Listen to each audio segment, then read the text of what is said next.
Hey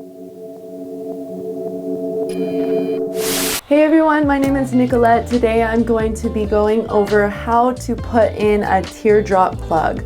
So there's a lot of misconceptions about this one, about you needing to be a bigger size or anything like that.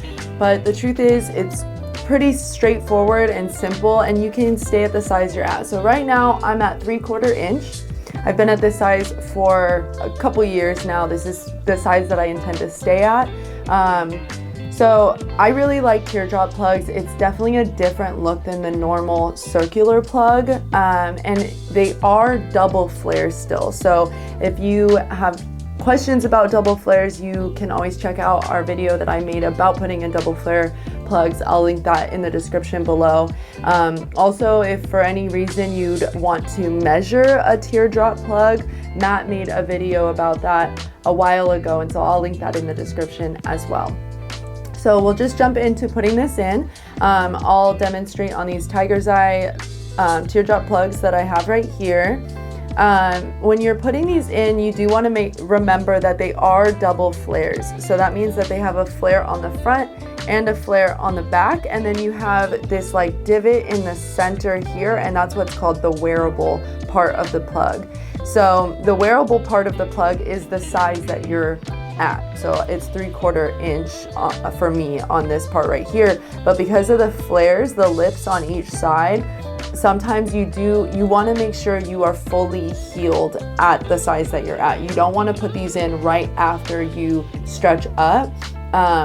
It can be really challenging to get in, or you might end up causing some damage to your ear that you don't want to do. So I'll go ahead and demonstrate putting these in.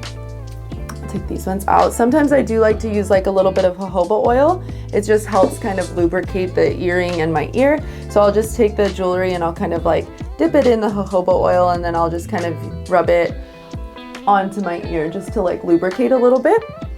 And so like I said, when you're putting this in, I like to hold it from the front flare, and I like to align my earlobe, the bottom of my earlobe, with the bottom of the teardrop, and then you just pop in the top part. So here we go. You can see I line up the bottom of my earlobe with the bottom of the teardrop, and then I hold it in my ear and just pop in the top. So you can kind of see how the top just slides right in. Sometimes it slides through because I've been wearing these teardrops for a while now. I love the way this looks. Like I said, it's definitely different from the normal circular plugs that are really common. But I will say, if you've never worn teardrops before, just keep in mind that because it is a different shape, the initial time that you put it in, it might feel a little different. I don't want to say weird, bad, good. Like it's just a different feeling. And every body is different. So ultimately you want to make sure that your earlobes have healed to the size that you're at, and have a little bit of that elasticity to be able to get over the ridge or that flare. If you have any questions, or if you are having troubles or struggling to put these in, please don't force it. Take your time, make sure to take a deep breath.